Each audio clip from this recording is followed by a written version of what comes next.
కేంద్ర ప్రభుత్వం కులగణన చేయాలని నిర్ణయించిందని, కులగణన చరిత్ర పుటల్లో నిలుస్తుందని కేంద్ర మంత్రి కిషన్ రెడ్డి అన్నారు. బీసీ రిజర్వేషన్లలో కాంగ్రెస్ అనేక కుట్రలు చేసిందన్నారు.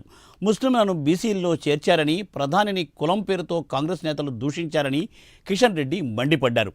కేంద్ర ప్రకటన తర్వాత ప్రతిపక్షాలు నాటకాలకు తెరలేపుతున్నాయని కిషన్ రెడ్డి విమర్శించారు. జనాభా సేకరణలో భాగంగా కులగణన కూడా చేయాలని చెప్పి నిర్ణయం తీసుకున్న విషయాన్ని ఈ సందర్భంగా మనవి చేస్తా ఉన్నాను.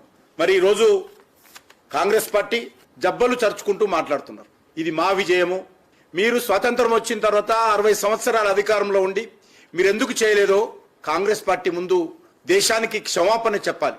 ఈరోజు కాంగ్రెస్ పార్టీ మిగతా ప్రైవేట్ లిమిటెడ్ కంపెనీలన్నీ కూడా రాజకీయ ప్రయోజనాల కోసం మాట్లాడుతూ ఉన్నారు.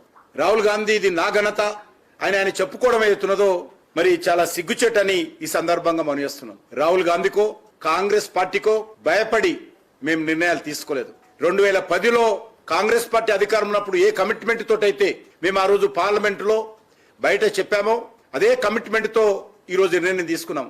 రాహుల్ గాంధీ కాంగ్రెస్ పార్టీ మాటలు వింటే ఒక సామెత జ్ఞాపకం వస్తుంది. కథ, రోడ్డు మీద ఎడ్ల బండి పోతా ఉంటే ఎడ్ల బండి కింద ఒక కుక్క వచ్చిందట.